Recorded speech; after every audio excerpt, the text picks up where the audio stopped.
तो मैं अंजलि आर्या आप सभी से ये प्रार्थना करती हूँ कि आप अधिक से अधिक इस चैनल को सब्सक्राइब करें और अधिक से अधिक इसको शेयर करें, लाइक करें और वीडियो को ज्यादा से ज्यादा आगे बढ़ाएं। सबका धन्यवाद।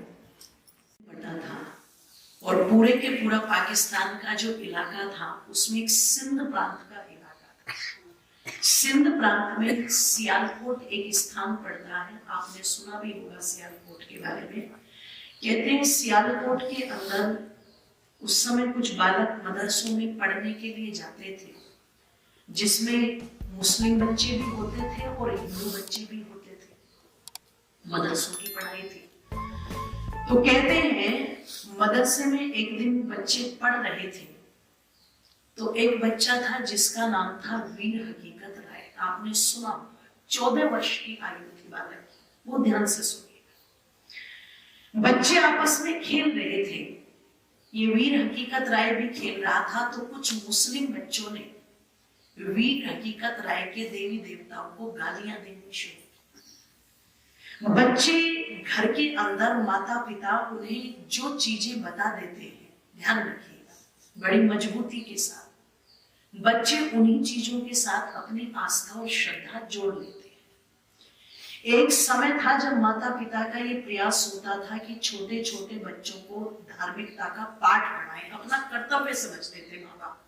इसलिए माँ क्या कहती थी, दीपक जला, मंदिर में बच्चों को साथ लेकर के जाती थी, है ना। आर्य समाज में बच्चों को साथ लेकर के जाती थी। गाय को रोटी बच्चे के हाथ से दिलवाती थी। अगर कोई तीज त्योहार है और रोटी निकलवानी है तो किसको आवाज दी जाती थी, घर के बच्चों को आवाज दी जाती थी, उनसे निकलवाई जाती थी वो चीजें। और इससे क्या होता था, बच्चे उसी खेल खेल में धीरे धीरे धीरे धीरे अपने उन परंपराओं से, उस धार्मिकता के साथ में जुड़ जाते थे। आज ना तो गाय को रोटी देने का विधान रहा, है ना, अपने आप ही इतना आलस भरा पड़ा है कि पता लगा कुछ माताएं ऐसी भी आलसी हो गई यहाँ घर के अंदर, पूछ पूछ के रोटियां बनाएंगे, हाथ कितनी रोटी खाएगा, हाथ कितनी रोटी खाएगा। जबकि हमारी पुरानी माताएं अगर किसी ने ये पूछ लिया ना कि कितनी रोटी खाएगा तो तुरंत चाटा उठाती थी, अच्छा अब इतना मनुष्यपन आ गया कि तुम रोटियां भी गिनोगे। रोटियां गिनने को अच्छा नहीं माना जाता था, पर आज हम इतने भौतिकवादी हो गए, हाँ जी बता दो जल्दी जल्दी कौन कितनी रोटी खाएगा, है ना। तो पता लगा जिसको बेचारे को 4 खानी है वो पहले बोल देता बना दो 2 रोटी, है ना। ऐसा होने लगा, गिन गिन के रोटियां बना बना करके रखने लगे। तो मैं निवेदन आप लोगों के मध्य में कर दूं, ये परंपराएं थी तो बच्चों को बचपन से ही वो चीजें सिखा दी जाती थी। हमारे महापुरुष हैं, इन्हें हम देवता मानते हैं, इनको देवियां मानते हैं, इनको पूजते हैं। तो हकीकत राय को भी वैसे ही संस्कार अपने घर से मिले। कहते हैं जिन देवी देवताओं के प्रति उस 14 वर्ष के बालक के मन में इतनी श्रद्धा थी, जब मुस्लिम बच्चों ने गालियां देनी शुरू की तो वीर हकीकत राय ने धैर्य का परिचय दे करके कहा कि जब मैं तुम्हारे देवी देवताओं को कुछ नहीं कहता तो तुम मेरे देवी देवताओं को गालियां क्यों दे रहे हो। अगर कुछ कहना है तो मुझे कहो, लेकिन मेरे देवी देवताओं को अपमानित मत करो। मुस्लिम बच्चे नहीं माने तो जब वो निरंतर निरंतर काली माँ को, देवी माँ को, सबको बोलते रहे अपशब्द, तो वीर हकीकत राय ने तब भी बड़ी समझदारी के साथ में एक बात कह दी कि जो गालियां तुम मेरे देवी देवताओं को दे रहे हो वो गालियां तुम्हारी बीबी फातिमा को लग जाए।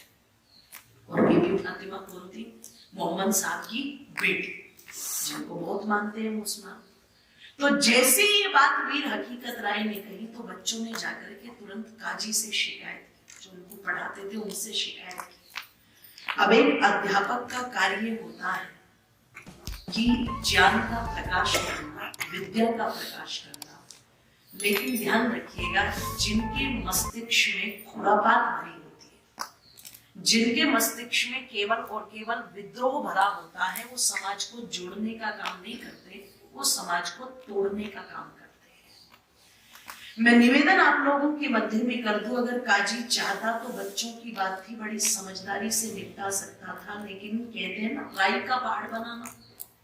तुरंत काजी ने आकर के वीर हकीकत राय को एक फटकार लगाई और फटकार लगा करके कहा अब ये बात तो सीधे सीधे नवाब साहब के पास जाए। कहते उस समय मुगल सियालकोट के जो मुगल शासक थे, बच्चे की बात वहां तक पहुंच गई। और आप विचार करना, चिंतन करना, जो लोग कहते हैं आर्य समाज ने क्या कर दिया, आर्य समाज ने ये कर दिया कि आज हम निश्चित यहाँ पर बैठ करके वेद मंत्रों के माध्यम से यज्ञ कर रहे हैं। आर्य समाज ने ये कर दिया कि आज इस देश के अंदर भगवान राम और कृष्ण की पूजा धड़ल्ले से हो रही है। नहीं तो आप सोचो कितना बड़ा अंधकार होगा कि छोटे छोटे बच्चों की लड़ाई और सियालकोट के शासक तक पहुंच गई। और वो शासक भी इतना अंधा कि उसने भी बच्चों की बात को ये नहीं कहा कि बच्चे ही तो हैं, खेल खेल में बोल दिया चलो माफ करो, बात आई गई हो गई छोड़ो। नहीं, उसने भी उसको अपनी नाक पर ले लिया। तुम्हारी हिम्मत कैसे हुई? उसने कहा गालियां तो मुस्लिम बच्चे भी दे रहे थे। तो सियालकोट का शासक क्या बोला, ये मुस्लिम है, ये मुस्लिम धर्म में पैदा हुए हैं, ये तुम्हारे धर्म की बेइज्जती कर सकते हैं, इन्हें अधिकार है, लेकिन तुम्हें अधिकार नहीं है कि तुम इनके खिलाफ कुछ कहो। और अगर अब तुमने कहा है तो फिर एक काम करो, ये जो सर पर तुम्हारे चोटी है इसको कटवाओ, जो गले में जनेऊ है इसको कटवाओ, और मुस्लिम मत को स्वीकार कर लो। अगर तुम मुस्लिम मत को स्वीकार नहीं करोगे तो तुम्हारी गर्दन काट देंगे। बच्चे की आयु कितनी थी?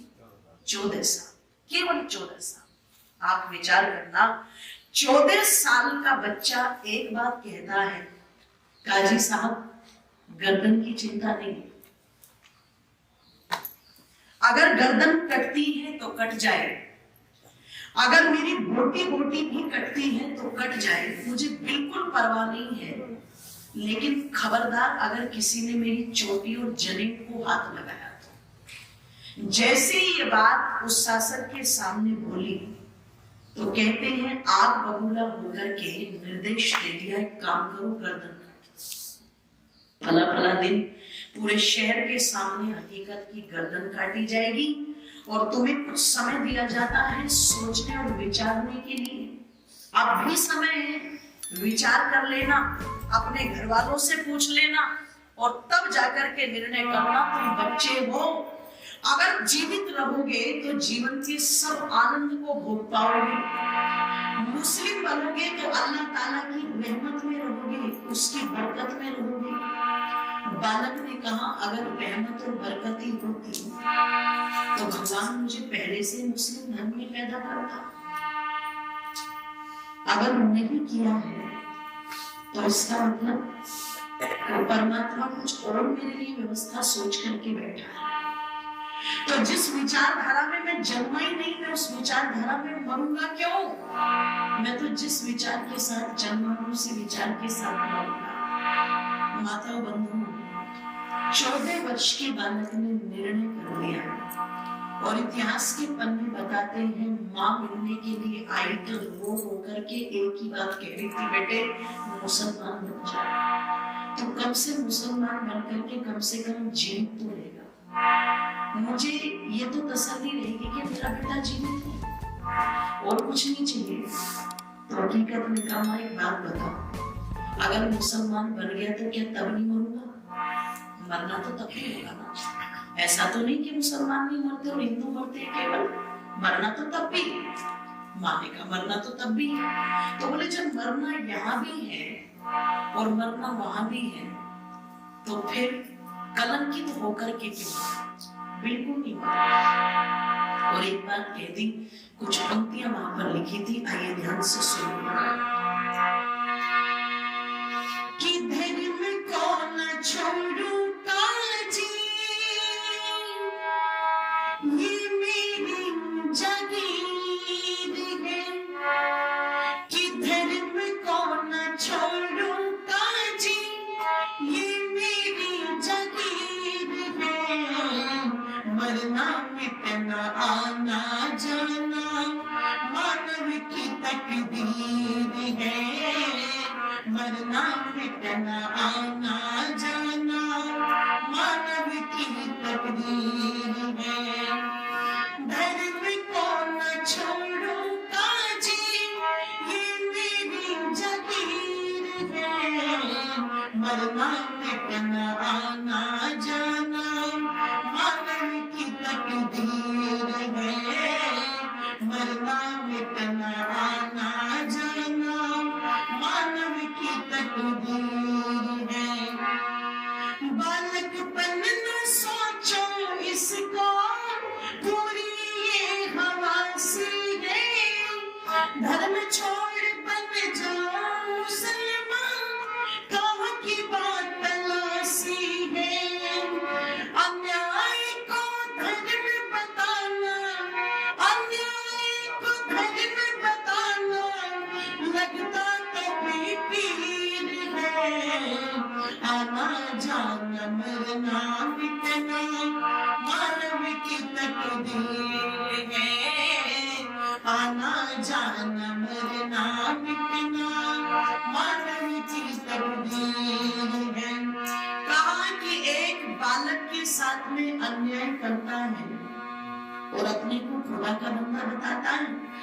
बालक के साथ में अन्याय करने वाला खुदा का बंदा नहीं हो सकता।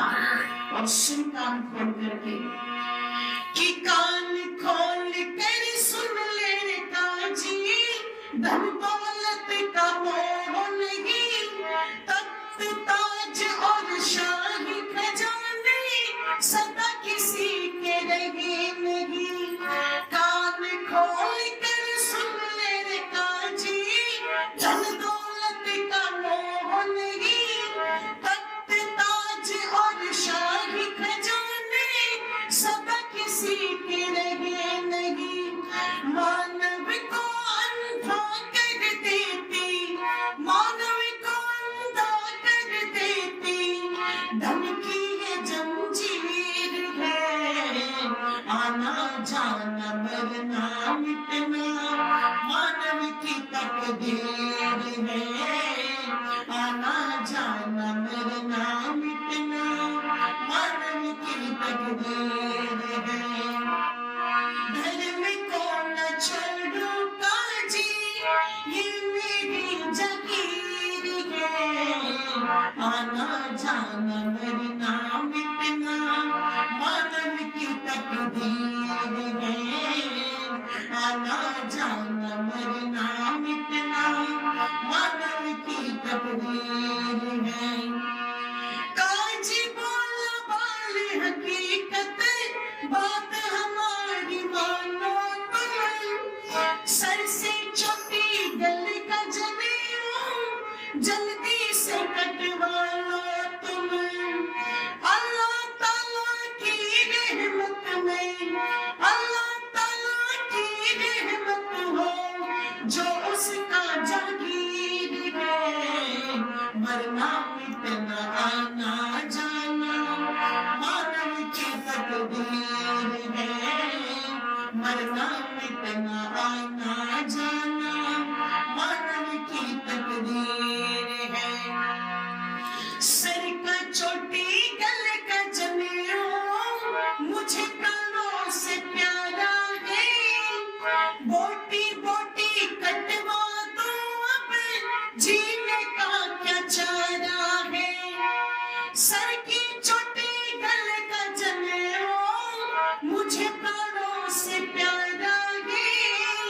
बोटी बोटी कटवा दो अब जीने का क्या चारा है।